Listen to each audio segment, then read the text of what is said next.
வணக்கம். நம்ம இன்னைக்கு பார்க்க போறது இன்சூரன்ஸ் பத்தி பார்க்க போறோம். இன்சூரன்ஸ்ல பார்த்தீங்கன்னா, நெறைய வகை இருக்கு. அந்த இன்சூரன்ஸ்ல நமக்கு முக்கியமானது பார்த்தீங்கன்னா, ஹெல்த் இன்சூரன்ஸ். இதோட அவேர்னஸ் நம்ம மக்களுக்கு 90% மக்களுக்கு இல்ல. உச்சபட்ச படிச்ச மக்கள் மட்டும்தான் அந்த ஹெல்த் இன்சூரன்ஸ் எடுத்து பெனிஃபிட் அடையறாங்க.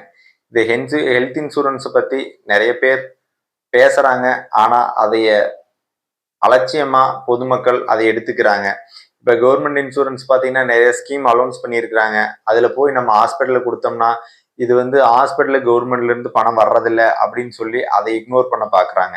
அதே மாதிரி நம்ம கவர்மெண்ட் இன்சூரன்ஸ்லயே போய் பாத்தீங்கன்னா ஒரு 50,000 ரூபாய் கிளைம் ஆச்சுன்னா அதுல ஒரு 5,000 ரூபாய் 10,000 ரூபாய் அந்த மாதிரிதான் கிளைம் ஆகுது. கேட்டா அதுல பணம் இல்லை அப்படின்னு சொல்றாங்க. தயவு செய்து மக்கள் எல்லாம் பாத்தீங்கன்னா பிரைவேட் இன்சூரன்ஸ்ல ஏதாவது ஒரு கம்பெனியில, அதாவது ஒரு தனி ஆளுக்கு ஒரு 30 வயசு உள்ள நபருக்கு பாத்தீங்கன்னா ஒரு 3,000 இருந்து ஒரு 5,000 வரலும் ஒரு 5 லட்சம் ரூபாய் பேக்கேஜ் வருது. இதை அனைத்து தரப்பினரும் எடுத்துக்கணும். இப்போ ஒரு கம்பெனில வேலை செய்யறோம் அப்படின்னா இஎஸ்ஐ கொடுக்குறாங்க. இதுல பாத்தீங்கன்னா அரசாங்க உதவி பெறப்படுற இஎஸ்ஐ, பின்ன நம்ம கலைஞர் காப்பீட்டு திட்டம், பிரதம மந்திரி காப்பீட்டு திட்டம், இதுல எல்லாமே பாத்தீங்கன்னா அங்க போகும்போது கண்டிப்பா எல்லாரும் நிறைய பிரச்சனையை சந்திக்கிறோம். அதுக்காக நம்ம பாத்தீங்கன்னா ஏதாவது ஒரு பிரைவேட் கம்பெனில இன்சூரன்ஸ் எடுத்துக்கணும். இதுல பாத்தீங்கன்னா கேரள பகுதி, பாலக்காடு மாவட்டம், சித்தூர் தாலுகாவுல நிறைய பேர் பாத்தீங்கன்னா ஒரு ரிஸ்கான வேலை செஞ்சுட்டு இருக்காங்க. அது என்னன்னு கேட்டீங்கன்னா மரத்துல இருந்து கல் இறக்கும் பணி செஞ்சுட்டு இருக்காங்க. அதையெல்லாம் பாத்தீங்கன்னா ஒரு ஒரு 80% ஆட்கள், அதாவது பழைய ஆட்கள்லாம் பாத்தீங்கன்னா படிப்பறிவு இல்லாத ஆட்கள். இதுக்கு கவர்மெண்ட் பல ரூல்ஸ் போட்டிருக்காங்க. ஆனா இதை முதலாளிமார்கள் பின்பற்றுறாங்கன்னு கேட்டீங்கன்னா கண்டிப்பா கிடையாது. இதுல பாத்தீங்கன்னா எனக்கு தெரிஞ்சு ஒரே வாரத்துல 7 நாள்ல 3 பேர் மரத்துல இருந்து உயிரிழந்துட்டாங்க. அவியலுக்கு எந்த விதமான ஒரு அரசு அனுகூலியும் கிடைக்கிறது இல்ல.